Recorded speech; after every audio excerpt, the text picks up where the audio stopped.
choix. 98.1. Toujours Radio X. Marceau, le soir. You know what that sound is? Yeah! Avec Marceau. What? You want it, here it is. Radio X. All right, c'est le petit moment de Maître Marc Bellemare qui est avec nous au bout du fil. Désolé du retard, Maître Bellemare. Vous étiez à l'écoute? Ben oui, j'écoutais ça, puis sais-tu, quand tu parlais tantôt du chauffeur de marchand, là? Oui. Sais-tu pourquoi qu'il y a un chauffeur? Pourquoi? Ben, c'est pas parce qu'il veut péter, je pense bien, parce que moi, je n'ai déjà eu un chauffeur. Au début, je me disais, je vais chauffer mon char, surtout que j'avais un meilleur char que le char qu'il me prêtait à l'Assemblée nationale. Mais souvent, c'est parce que, d'abord, tu parles beaucoup au téléphone quand tu es en auto, puis quand tu es en politique. Souvent, tu vas régler tes questions au téléphone. Tu sais, parce que tu fais pas de réunion dans le char, ou à peu près pas. Au bureau, tu es tout le temps en réunion, tu es tout le temps dérangé, alors qu'en auto, tu peux parler. Tu peux faire de longues conversations. Et si tu es obligé de chauffer en même temps, ben il y a un risque que tu aies un accident. Puis si tu as un accident, ben là, c'est des nouvelles.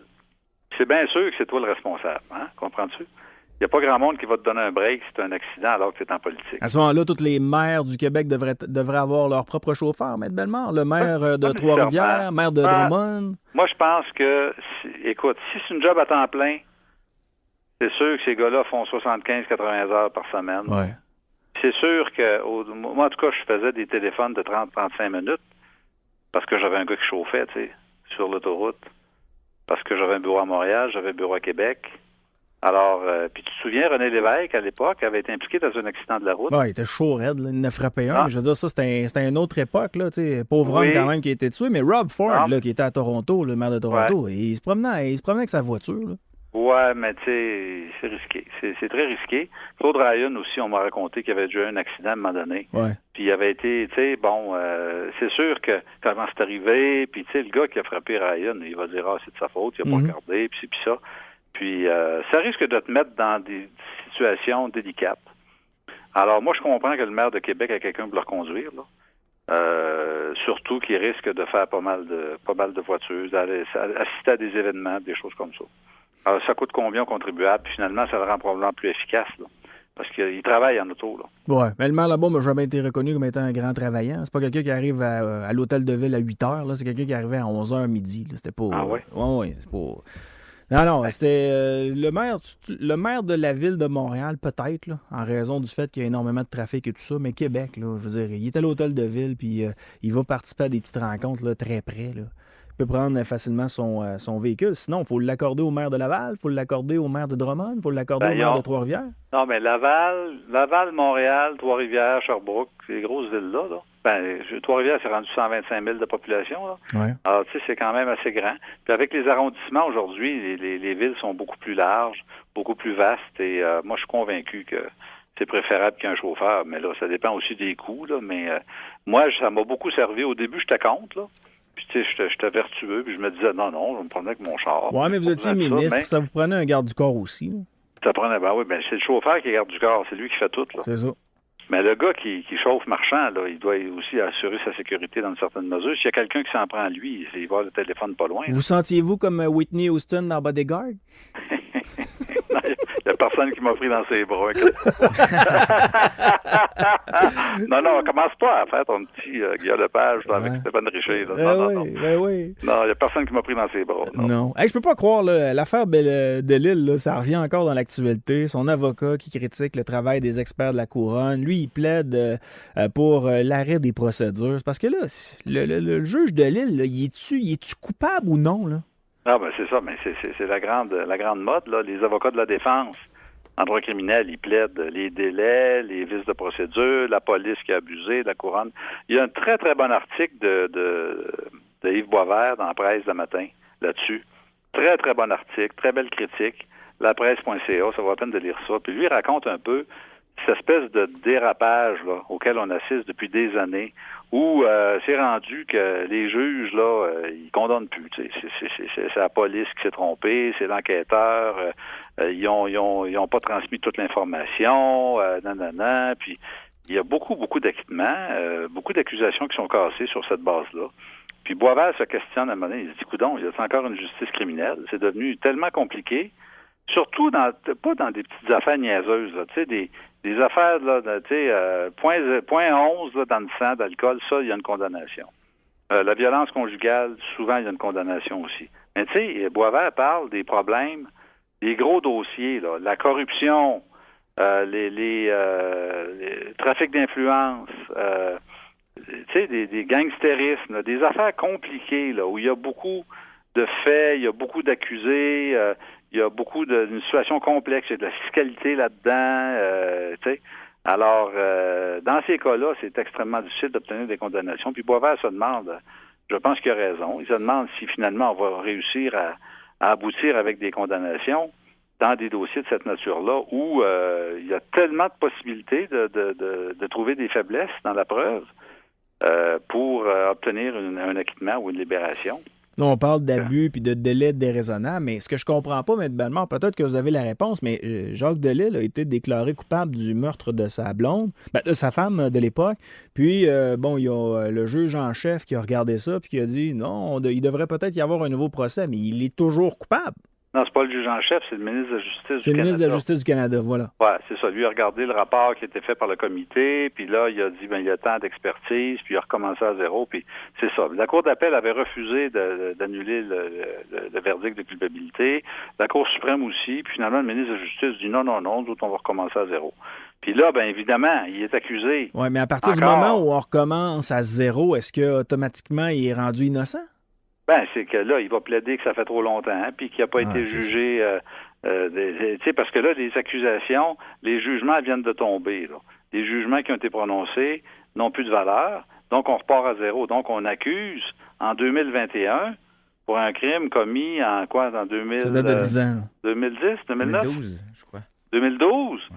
Alors là, il en tire un argument. La question, c'est de savoir, est-ce que on doit considérer le délai qui est écoulé depuis le crime ou l'accusation jusqu'à aujourd'hui, ou si tout ce délai-là ne court pas, puis finalement, à cause que les procédures ont repris, on ne doit pas considérer les délais encourus. Mais si on tient compte de tous les délais, c'est sûr que c'est déraisonnable, parce qu'en Cour supérieure, la Cour suprême, dans Jordan, a parlé de 30 mois. Fait que c'est sûr que ça l'est. Alors, la question se pose, mais c'est ça qu'il dit Boisvert. Il dit, là, les avocats arrivent avec des arguments, puis là, c'est des délais, puis là, c'est des technicalités, puis ça, puis finalement, les chartes par-dessus ça, puis finalement, on obtient souvent des acquittements de délibération, puis les gens perdent un peu confiance dans le système à travers ça. C'est sûr que nous, on regarde ça de l'extérieur, puis on se dit, ça veut dire finalement qu'il n'y en a plus de justice criminelle, là. Sauf pour des petites affaires, tu sais, il y a jamais un crime, c'est jamais petit, là, mais tu sais, des crimes à petite échelle, individualisés, mais dès que tu commences à avoir quelque chose de compliqué, avec des délais puis une preuve un peu abondante avec l'expertise, mais là, ça devient... les avocats de la défense trouvent plus facilement des moyens de casser les accusations ou d'obtenir des acquittements. Mais Maître Bellemare, je sais que vous n'embarquerez pas là-dedans, là, mais je garde mon point là, que j'ai avec vous depuis qu'on parle de cette affaire-là, depuis des années et des années. Si l'ex-juge de Lille s'appelait Tibrin Tremblay puis qui exploitait son entreprise de pelouse dans le secteur de Charlesbourg, ce gars-là croupirait en prison, puis il n'y a pas un ministre de la Justice qui aurait dit « Ouais, je regarde ça à la lumière de ce que je pense, on devrait peut-être y redonner un nouveau procès là, avec les éléments qu'il y avait puis qui avaient été déclaré coupable il y a de ça quelques années. » C'est certain que ça a joué. Oui. Dans quelle mesure ça a joué? C'est sûr que ça a joué. C'est la première fois qu'un juge au Canada était déclaré coupable de meurtre. Là. C'est ça. Dans ce sens-là, il n'y en a pas eu deux. Fait que c'est difficile de comparer. C'est un cas isolé, mais il reste que probablement que ça a joué dans la décision, parce qu'il reste que le ministre de la Justice du Canada, là, il travaille dans son bureau, puis lui, il est indépendant, supposément, mais tu sais, en même temps, il y a de l'influence. Puis tu sais, ces comités-là, les avocats qui font de la pression, c'est un homme quand même qui a été nommé en Cour supérieure, qui a été nommé à Cour d'appel par la suite. Alors, c'est probablement que ça a joué dans une certaine mesure, mais il semble qu'au niveau des expertises, il y avait des expertises assez solides, en plusieurs expertises qui venaient de 3 ou 4 provinces canadiennes. Mais là, il veut même pas aller à procès parce qu'il soulève des questions de délai puis de charte. Là. Fait que on verra bien. Je pense que son avocat, c'est Maître Larochelle, c'est un excellent avocat. Là. Il s'est battu pour Delisle depuis le début, là, puis il lâchera pas le morceau. Oui, mais Larochelle, il a perdu, là. Il a perdu devant toutes les cours. Là. C'est l'autre avocat. Je dis pas que Larochelle n'a pas travaillé avec lui, mais c'est l'autre avocat qui est à à Toronto, là, qui a son espèce d'association pour obtenir de faire reconnaître des erreurs judiciaires. C'est cet avocat-là qui a beaucoup poussé. Ouais, parce que là, actuellement, c'est lui qui est expert là-dedans. Ouais, de Lille au palais de justice, là, il est assisté de maître Jacques Larochelle, puis de l'excellent maître Maxime Roy. Oui, exact. Il y en a 2. Alors, il a pris 2 meilleurs à Québec, puis on verra bien ce que ça va donner, mais c'est sûr qu'au bout de la ligne, les gens regardent ça et ils se disent, ben là, il y a 2 justices. C'est sûr que ça... Moi, je comprends les citoyens de penser comme ça. Avec sa rente de juge, il y a moyen de se payer des bons avocats.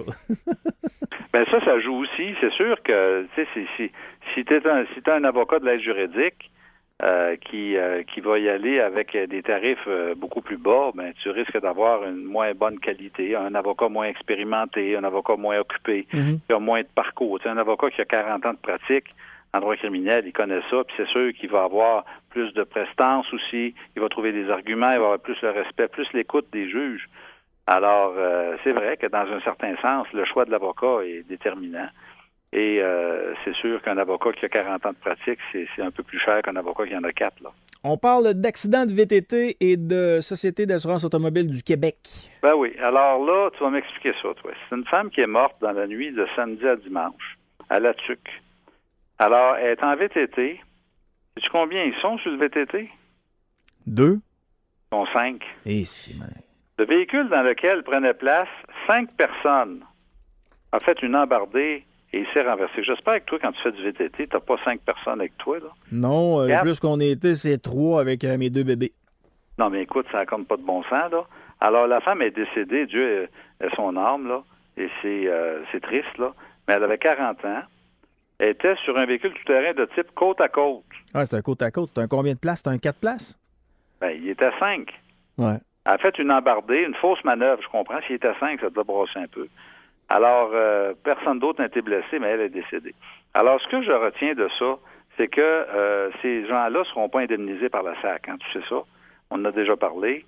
La SAC va payer pour un véhicule qui est destiné à circuler sur un chemin public. Ça veut dire une motocyclette standard, un pick-up, une automobile, tout ça est couvert. Mais dès que tu rentres dans des véhicules tout-terrain, des motocross, des VTT, des 4 roues, c'est pas assuré par la SAC.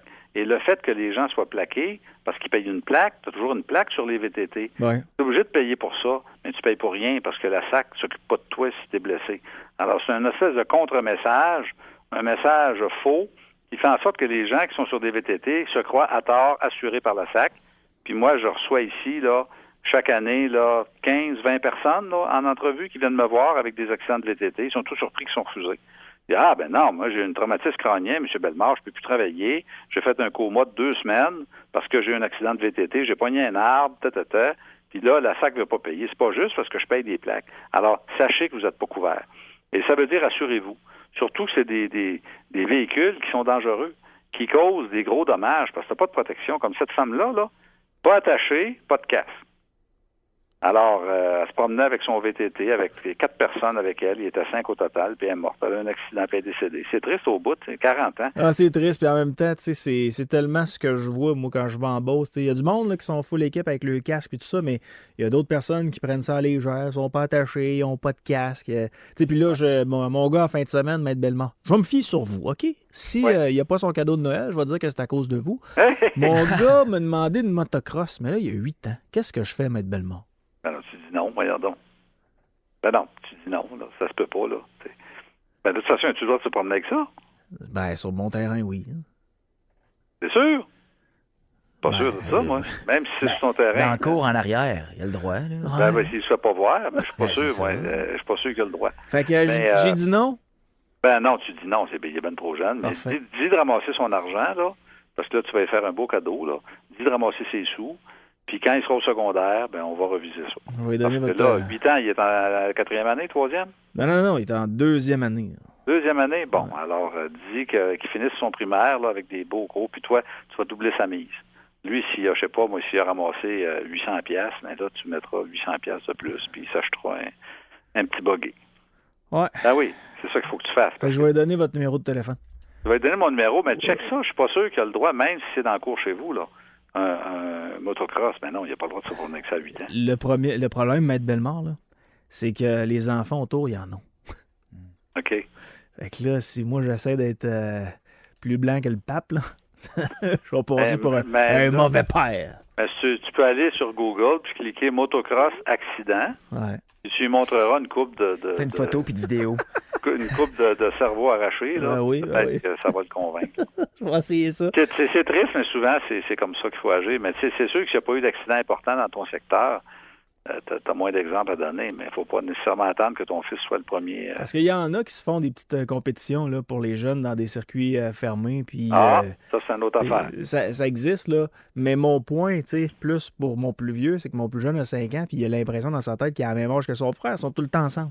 Fait que de permettre à un de faire de la motocross, puis l'autre pas le droit d'y toucher, ça va être une petite problématique tantôt. Là. Mais tu peux pas louer ça dans un espace surveillé, là, fermé. Là. Je pense que c'est possible, mais je pense pas qu'il puisse se promener à l'air libre comme ça avec un motocross. En tout cas, regarde, c'est mon impression première. Là. On parle de consommation pour ce qui est de l'achat des fêtes, Maître Bellemare. Ouais, t'as-tu fait des cadeaux? Ben, d'abord, as-tu acheté mon cadeau? Laissez-moi vérifier. Non, pas encore. Ouais, c'est ça. Parce que là, cette année, écoute, avec la pandémie, il faut faire des gros cadeaux. Ouais. Je te dis ça parce qu'au niveau de la consommation, souvent, on a des gens qui ont ce qu'on appelle un cadeau mal choisi. Sais-tu quoi, un cadeau mal choisi? Ben, un cadeau qu'on choisit mal? Ben, t'achètes un cadeau, là, à quelqu'un, je sais pas, t'achètes une biographie de, je sais pas, Barack Obama, là. Oui. Et la personne à qui tu le donnes, l'a déjà lu le livre, là. OK, oui. Alors là, tu arrives avec ton cadeau, tu as l'air un peu coco, là, puis là, tu vois ça du coin de l'œil, là, sur le coin de la table, là, il y a le même livre, là, ou le même disque, ou le même, je sais pas moi, la même lampe, ou quelque chose qui fit pas avec la personne, ou bien toi, tu as le cadeau avec la facture, mais tu l'aimes pas, parce que ça fit pas avec ta maison, etc. Alors, j'ai trouvé sur Internet un très bel article qui s'appelle « Pourrez-vous échanger un cadeau mal choisi que vous avez reçu? » C'est-à-dire, tu reçois un cadeau que tu n'aimes pas, ou bien la personne, tu achètes un cadeau pour quelqu'un, mais tu réalises après coup que la personne l'aimera pas ou que ça ne fit pas avec son environnement ou quoi que ce soit. Alors, c'est Protégez-vous, la revue de consommation, qui a vérifié auprès de 64 magasins pour voir s'il y avait des politiques de retour. Ouais. C'est-à-dire que tu peux retourner l'objet. Parce que tu sais que la loi sur la protection du consommateur ne prévoit pas que tu peux retourner un objet simplement parce que tu ne l'aimes pas. Si l'objet est défectueux, là, il y a une garantie légale. À ce moment-là, le commerçant doit reprendre l'objet. Mais si l'objet n'est pas brisé, n'est pas défectueux, le commerçant n'est pas obligé de le reprendre.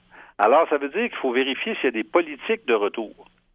Alors, par exemple, allez voir ça, Archambault, si tu fais un achat entre le 15 octobre 2021 et le 30 décembre 2021, tu peux retourner l'objet jusqu'au 25 janvier 2022. OK. Savais-tu ça? Non, pas du tout. Non, mais moi, ça m'influence. À un moment donné, tu achètes, je sais pas, moi, n'importe quoi, un livre, surtout Archambault, c'est des livres beaucoup. Puis ouais. Moi, ce que je vois souvent inscrit sur le bord des caisses là, pendant le temps des fêtes, c'est pour les retours, ce ne seront pas acceptés le 24 puis au Boxing Day, exemple. Mais pour le reste, ben, vous pouvez vous ramener vos trucs puis le magasin ne s'ostinera pas. Là. OK. Bon. La B, là, ils appellent ça, eux autres, une politique de retour élargie pour les achats après le 15 octobre. Ça, j'ai vérifié ça. Clément, si tu veux acheter une poussette là, ou un petit banc pour un bébé là, ou des vêtements, alors jusqu'au 13 janvier 2022, si les achats sont faits après le 21 novembre, on est le 22 aujourd'hui. Donc, ça s'applique à partir d'hier. Mais moi, je trouve ça important parce que des fois, aujourd'hui, les cadeaux, tu peux payer ça des fois de 150, 200, 300 pièces. Tu achètes ça pour un de tes enfants ou pour ta cousine ou pour ta blonde. Puis à un moment donné, ça ne fit pas. Mais là, si le commerçant n'a pas une politique pour récupérer l'objet puis te rembourser, ben tu peux rester poigné avec ta patente, là.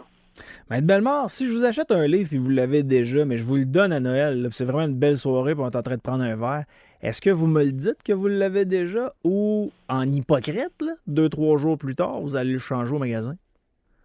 Non, je ne le change pas parce que ce que je peux faire, c'est le redonner à quelqu'un d'autre. Ah, OK. À moins que tu aies écrit une belle dédicace dedans, là. Ben oui, un peu de arracher la première page. ça fait colon pas mal.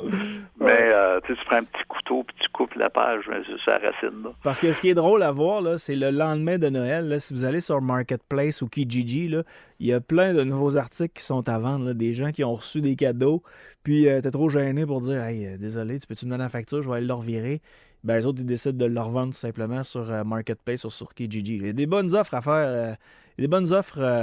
Oui, OK, des rabais, des beaux rabais, parce que les gens retournent les objets. Mais écoute, je sais pas si je le dirais. Je pense que c'est toute une question de contexte. C'est sûr que si tu trouves ton cadeau devant 12 personnes, puis que tout le monde, chanceux, à un moment donné, c'est pas casser l'émotion.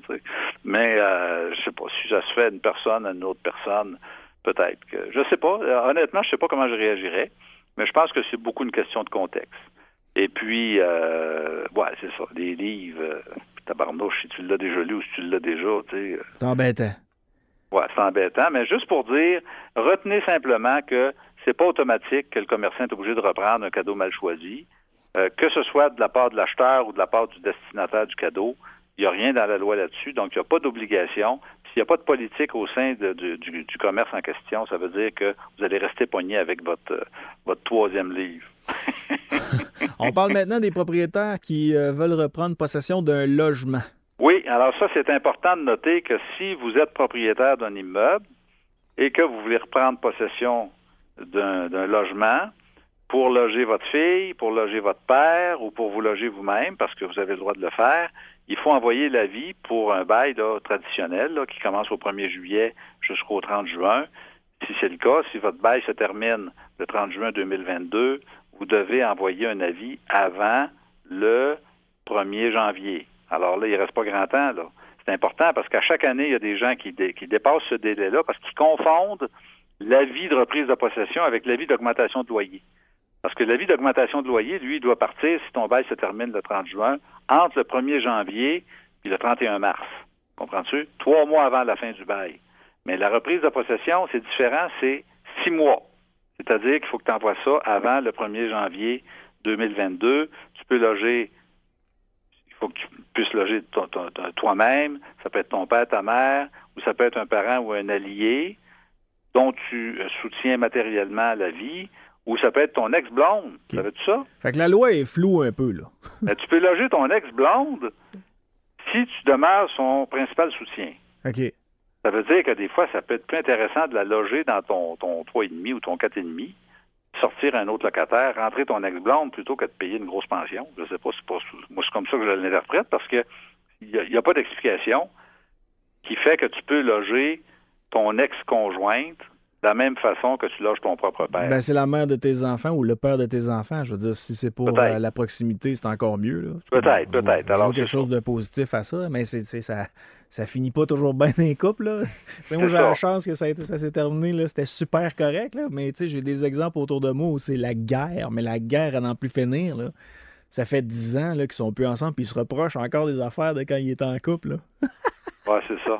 Oui, c'est ça. Non, c'est quand même curieux parce que j'ai vérifié ça hier. Puis tu peux loger ton ex-blonde, de la même façon que tu vas loger ton propre fils. Ouais. Si tu envoies l'avis, et si c'est un locataire, si le locataire a 70 ans ou plus, puis qu'il occupe le logement depuis au moins 10 ans, tu peux pas le sortir. À moins que toi-même tu sois âgé de plus de 70 ans. Mais ça s'applique pas à des jeunes comme toi. Là. Mais il reste qu'à 70 ans, c'est tout un aria que de déménager. Puis le juge, lui, si jamais c'est contesté, si tu t'envoies l'avis puis que le locataire, dans les 30 jours, dit non, moi je reste ici, puis il n'est pas question que tu reprennes mon logement, il n'est pas content, à ce moment-là, ça va aller devant le tribunal du logement, qui est anciennement la régie du logement. Puis là, il y a un petit juge administratif qui va décider des conditions. D'abord, il va vérifier pour être bien sûr que tu veux loger ta fille ou ton père, que c'est pas un truc là, pour se débarrasser d'un locataire pour augmenter le loyer démesurément. Alors, il va enquêter, le juge, là-dessus. Il va s'assurer que c'est vraiment de bonne foi. Puis, il peut assortir la décision de conditions, comme par exemple, obliger le propriétaire à financer un déménagement ou des frais accessoires pour faire en sorte que ce soit plus facile pour le locataire, parce que lui, finalement, il a le droit au maintien dans les lieux, mais là, on vient de briser son droit par le fait que quelqu'un va pousser à l'extérieur de son logement qu'il aime tant. Ouais, mais à part la proximité des enfants, je vois pas ce qui pourrait pousser quelqu'un à aider son ex à rester dans le même immeuble que lui. Là. Non, mais payer moins cher de pension. Bon, peut-être, là, je sais pas, mais tu sais, j'aimerais bien mieux payer plus cher de pension puis de pas avoir quelqu'un qui lève les stores à chaque fois qu'il y a une coquine qui arrive à la maison. Ah ben là, tu vois, il est temps que tu t'achètes un bloc. Là. Elle était plus jeune que toi. Elle avait des plus gros seins. Ouais, c'est ça. Ouais, c'est ça. Pas te faire rentrer dedans, il n'y a aucun doute là-dessus. Ah, non. Alors, c'est ça qu'il faut faire, et il faut le faire avant le 31 décembre. Je le répète parce que des reprises de possession, c'est de plus en plus checké. Il y a beaucoup d'associations de locataires qui contestent ça. Et il y a eu beaucoup d'abus par le passé. Effectivement, il y a beaucoup de gens qui ont perdu leur logement parce que les propriétaires invoquaient qu'ils allaient loger un tel puis un tel de la famille proche. Puis finalement, c'est pas ça qui arrivait.